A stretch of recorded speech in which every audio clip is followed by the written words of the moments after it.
Welcome to the Nines Premier League podcast, where we deep dive into the world of the Country Trucker Caps 9PL and bring you the latest updates, insights and discussions. Today we are interviewing returning team Dawgs, formerly known as Southside Dawgs, with the man himself, Mr. Jacek McLaurin. How are you, mate? I'm good, mate. How are you? Very, very good. So tell us, you're returning again. You've changed the name a little bit. We're back. What's happened there? I don't know, I kind of wanted to expand the Dawgs just to be more than just like a football team. So Southside just kind of brands it just as a football team. So I just wanted to change the Dawgs so we can expand to bigger things. Yeah, great. So you've won a premiership with the Nines in the first year. You were recruited at the 11th hour by the Southern Sharks. Yep. You thought you'd spread your own wings and create your own team. And it's been awesome to watch, actually, and it's been great working with you. How have you found that process?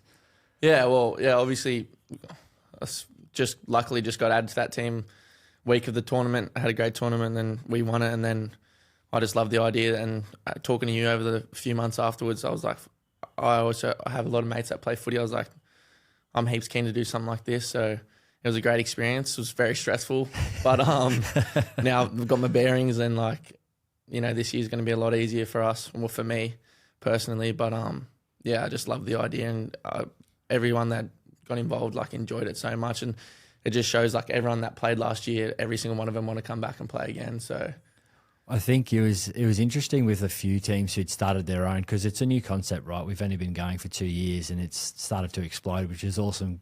Given there's blokes like you who are giving energy to it, the recruitment sides of things, you have people who are in, and at the 11th hour they're pulling out. I mean, you end up turning up with about 6 players and a dog. You pulled together a really, really good side and ended up beating a stacked legacy team in Alex Glenn and almost their grand final Broncos side. Yeah. What was that experience like? I think are you a Broncos supporter? I'm a massive Broncos fan and have been since I was a kid. But yeah, like you said, I had a team. The first 18 that I went with, like I said, after the game, I reckon I ended up with probably 8 or 9 players from the original team that I had.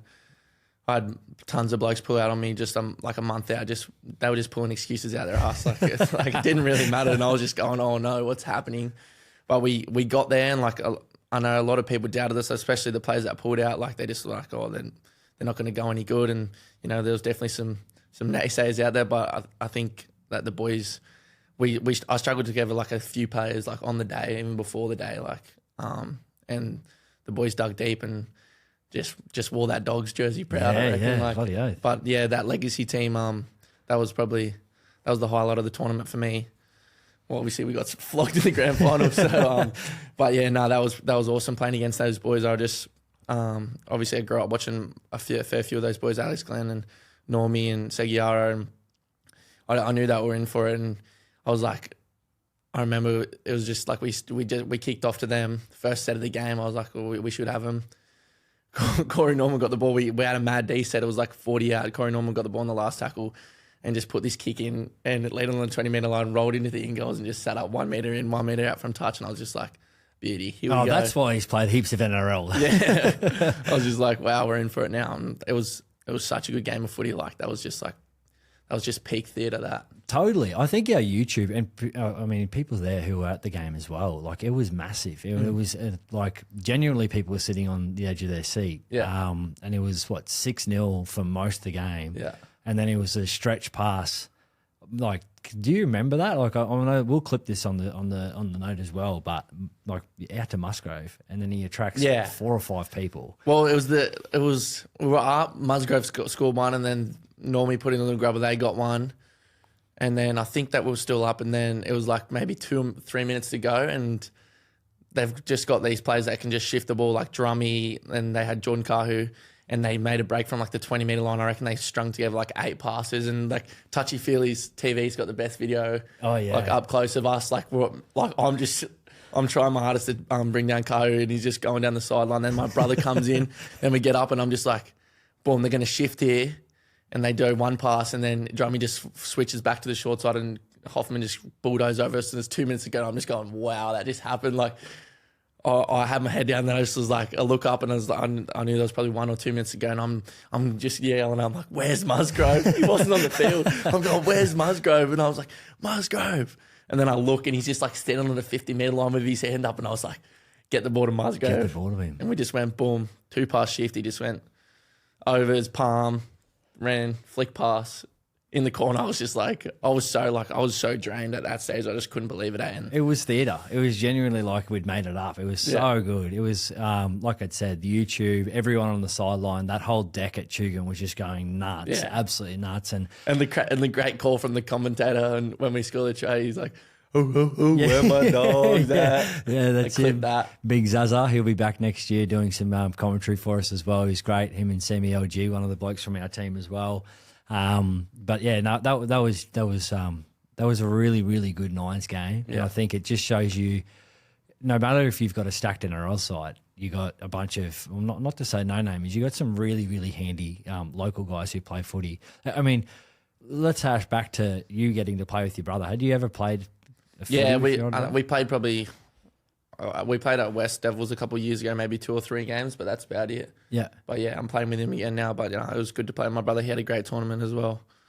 So we ended up with me. Well, I wasn't supposed to play in the halves, but it ended up me, him, and one other bloke, and Shannon Gardner all rotating between halves and hooker. So yeah, it was a tough one. But yeah, he's fit so he plays most minutes. With I suppose last year with the lead up, trying to recruit, manage expectations of boys who sort of don't know what the Nines is, or the 9PL, should I say, and how tricky it is to actually pull together a side. You'd have a bit of a wait list now, surely. Yeah, that's what I mean. They've all come crawling back through the DMs. Mate, out of the woodworks. They came when, obviously, once it was booming, 1 week after the tournament, I was getting DMs from everywhere saying, I'm in next year. I was like, of course you're in next year. Yeah. But leave them on scene and then just leave them for a few more months. Yeah. So we'll see. But yeah, no, I wanted to try and stick loyal to most of the boys that helped me out last year. Obviously I had a fair few mates that missed out due to injury, which was fair and whatnot, which I will be getting them this year. But majority of the Dogs that played last year will be playing again next year. And I just spoke to the other boys who might not be playing. I just said, look, that's just how it is. I've got mates from down home that will be ready to go, but you're a dog once, you're going to be a dog forever. And I'm heaps appreciative of those boys who rocked up late and helped me out, pulled us out of a hole. So, but yeah, it's a hard job being the coach. Mate, I'm just a boy. A bit of a newfound respect for recruitment and coaching, hey, at that level as well, because you have some mates who you sort of want to keep on, but have you got any people who you're looking to recruit that are going to be coming into your side that you can sort of mention, or what's your process there? I mean, you'd be you got an attractive team and brand. Yeah. I mean, be a few people who'd be wanting to jump and chuck on a Dawgs jersey next year. Everyone wants to be a dog. But we do have a couple boys that might have played an Origin or a few Origins together. Halves pairing, Todd Carney and Mitchell Pearce. So obviously this is what footy's about, and this is why it's so good, and what the tournament is about, why I love it so much. That's absurd, mind you. Can you process that for a second? Yeah, I know. Literally, you were looking for players, and now you've got the halves pairing of the New South Wales Origin team playing in your side. And that's what I mean. I met Todd through this tournament 2 years ago, and that's why this tournament's tournaments like this are so special in rugby league, is because you build relationships and you find friendships that you wouldn't really find anywhere else. That's why footy's so good. But I met Todd a couple of years ago at the first when we versed him when he played in that All Stars team, and then I caught up with him again last year, and then we ended up playing footy together in the NRL rep team. So I was actually his centre. He played halfback. He ended up tearing his bicep that game. Oh, right. And but yeah, we became friends. We spoke about things off field. We caught up, and I just hit him up and I said, what are you doing for Nines? He goes, I want to be a dog. And I was like, let's do it. And then I'd got a few boys, and then I got a few halves, and then he just messaged me and just Mitchell Pearce is keen to play if you want. I was like, all right, I'll find Did you tell your brother he's not playing anymore? I said, hey, you might have to put the always a dog, jersey on. Always a dog. I promise you, but Pearcey's taking his spot. Yeah, well, I couldn't really say no to that, could I? So no, and I think it's like for a place of where those two blokes are at in their lives and how much they're owning sort of, you know, their history and, you know, who they are as men now. And it's what an addition, man. Like not only as players, but particularly who they are and what they're doing within the community, the ripple effect that they're having by speaking about, you know, their relationship with alcohol and, you know, who they want to be. I think they may be unaware of how big that is for a lot of people, and they're having a lot of people put their hand up and say, you know what, I wouldn't mind actually seeking a bit of help as well. Yeah, for sure. And they're just like two boys that obviously like footy is such a big part of their life, and they're just like ambassadors now, and they're just great to have around. You know what I mean? Like they'll be good for us boys. And Mitchell, like they're both like geniuses of the game. Like they've been around it for so long. Mitchell Pearce has done it at the top for so long. And, like, it would just be so good to have them around. Like, even I just said to Todd, like, it would just be good to have you around. And he's been a massive help with sponsorship, everything like that. He calls me every now and then and just says, like, what do you need from me, whatnot. Like, he's an opportunity, really good guy. Man. So, what, I mean, touching on sponsorship, have you got any sponsors? So, Todd's organised Mad Monday, which is... ironic, isn't it? Yeah. I'm pretty sure he used to be, like... one of their, like, the face... Well, not the face of Mad Monday, but I do remember used to seeing... Like he's obviously got a relationship with the guy who owns Mad Monday. So they're the one that's locked in at the moment. They should be able to help us out. We've obviously sponsorship towards entry and also maybe even accommodation, stuff like that, because that's what they do. They do packages and whatnot.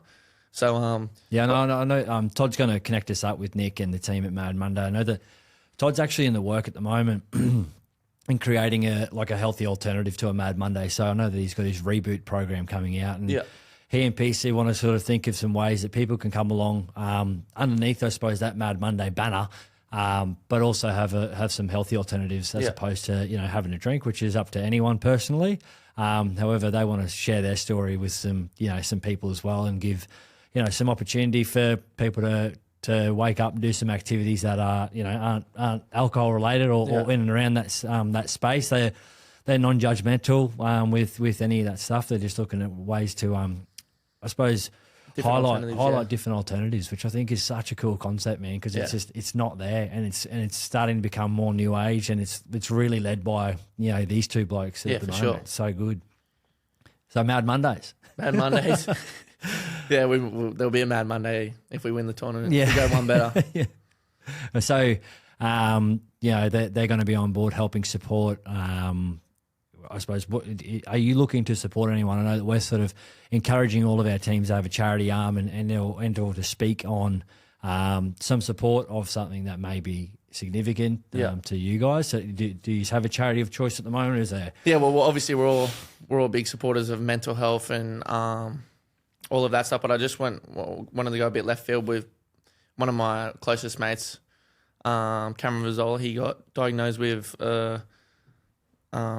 I don't know if it's a disease. I guess it is a disease called Guillain-Barré syndrome, which is basically he got it from eating raw chicken from salmonella. Just went out for dinner one night and anyway got this disease, which is when your immune system attacks your nervous system. So basically, he was 100% healthy to within 2 weeks. He didn't have any feeling in his legs, and that was 2 years ago. Now he was a great footy player. He's one of the great guys. And he's just been, you know, he's been hell and back with that, and he's still on the mend now. And I want him, obviously, he would have been a dog if he was fit and healthy, and he's going to be up there. You know, I love having him around. He's a good bloke. But yeah, so I'm just looking into charities at the moment that we can look towards that. Probably be an international one because it's such a rare disease. Yeah, right. You know, not many people are affected by it at all, but when they are, you know, it hits pretty heavy. So, but yeah, Camma, he was under 23's country player of the year. No way. 4 or 5 years ago. So he had opportunity to play, you know, lots of New South Wales Cup, whatnot. But yeah, he's a great guy, and one of our best mates will get behind him every day of the week. So well done, man. That's a great cause, great initiative by you guys. Obviously, you're supporting your own, and having him up there would be great to, you know, I suppose he can champion the Dogs essentially to get around. I think, you know, any organisation, not-for-profits that we're looking into, and I know that a lot of teams are looking into a variety of them, but particularly ones that are close to home and that are, you know, I suppose friends of friends or within your circle is a great start, and I think it's a great addition for the Dogs themselves. Not only a great football team and a bit of a brand, but you actually look to give back and it'd be huge support for him and having him all part of it, which would be cool. Sure. So what's a team that you're looking forward to coming up against next year? Park the Broncos. The Southern Sharks. Southern Sharks. Mate, I still relive that game. There is some key learnings here. So we did have the semi-final. You had the most intense team to play up against, shortened because of where the timeline was. We're going to have more of a gap next year for you guys to get the nomadic boots on and jump into the before you speak ice bars and get yourselves all ready. I was in the ice bath. I don't know if that was a good idea.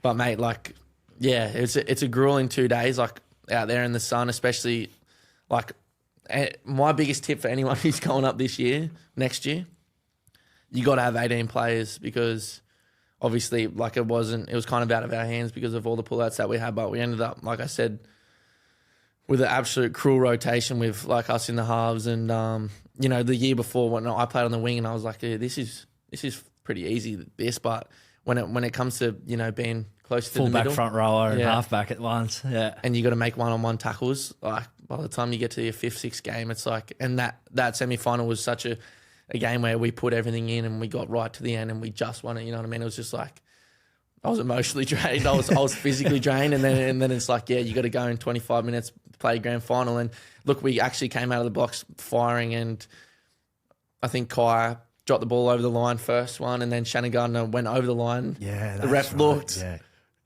he dropped it. You can see it on the video, but I just remember the ref went like this, and then he must have heard his touchy, and then we were all celebrating, and then he scored a no try. So that's two tries gone begging in the first 2 or 3 minutes, and then Nines is obviously a massive momentum game. I think they scored off the next set off a chip and chase, and then off a dummy half try, and it was just exhaustion, capitulation. It was just it's so hard to get back into the game. I think I went over once, maybe didn't put the ball down to try to go to the bonus zone. That may have happened, but let's just pretend there wasn't enough time anyway if I did get it down. Well, you're damned if you did and you're damned if you didn't, right? Because I remember that I think you passed the ball in goals, and for you to actually try and stretch he was already over, and then I said, here. So then once I got it, I was like, got to try I'm something. either getting there or I'm not getting there. You know what I mean? So I tried my hardest. But that's a pretty sour feeling that's still in my mouth from that grand final. I felt like it was right there, and we just couldn't grab it. And the Sharks boys, they were into me specifically, and I'm just like, are they all mates? Are they all? Do you know many of those boys? I'm definitely mates with a few of them. The Barbudos, obviously Jerry Rankmore. I know Jimmy. I know a fair few of those boys, but and I'm mates with Jacko Owen as well now. He's actually jumping ship. Jackson Owen, the big redheaded front rower. Yeah, right. I ended up with him at Tweed, and I hit him up, and he said, he wants to be a dog. I'm not sure if he told Jimmy. A couple of doggy bags, if you will, to get him across. Yeah, good. I'm not sure if he's told Jimmy. I said, make sure you tell Jimmy. He's like, I will. But I know those boys are into me, so I'm fine to get back out there. Hopefully someone can get their hands on the ping pong balls and write our names next to each other. Is there any teams from, I suppose, who are entering next year that you've seen? I mean, we only released the teams a week ago that you'd like to play. I've seen the Pig Athletic boys. They're gonna bring something, and then also there's an American team as well. Well, no, we've parked that one. Okay. So we've got 2 New Zealand sides. Yeah. Pacifica United, they're going to be pretty good. Pack, obviously, they'll be good. They're more local.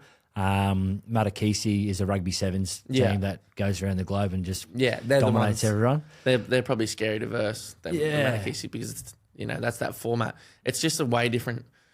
It's a way different format when it comes to fitness. You could be I was coming off a Q Cup preseason, and I was absolutely blowing after 2 games. So it's just a different fitness. You look at the Olympics, when they play the sevens or the nines, whatever it is, it's just these guys must be next level fit. Yeah, it's just the repeat effort stuff. Yeah. All those 30 seconds you're doing sort of nothing, and then for a minute you're just sprinting the whole time and you just cast. And it's the one-on-one tackles as well. It's just everything's one. A lot of it's one-on-one, so it's just you're exerting so much energy. Do you reckon you'll get a training run in?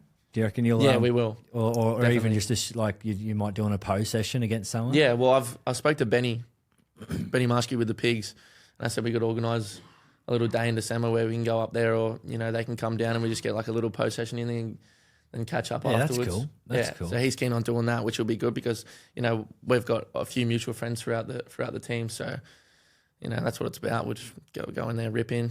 Yeah. That'd be a good final. Yeah. I mean, we're going to pull our live draw a little bit earlier so people know who they're going to be playing as well. So do some video. We're going to, yeah, that's right. You can really start demanding things now that you got, TC and Piercy. And the video of the trainer will be coming on saying, that's right. Do they know Musgrove's on? Musgrove's on. Yeah. Is he coming back?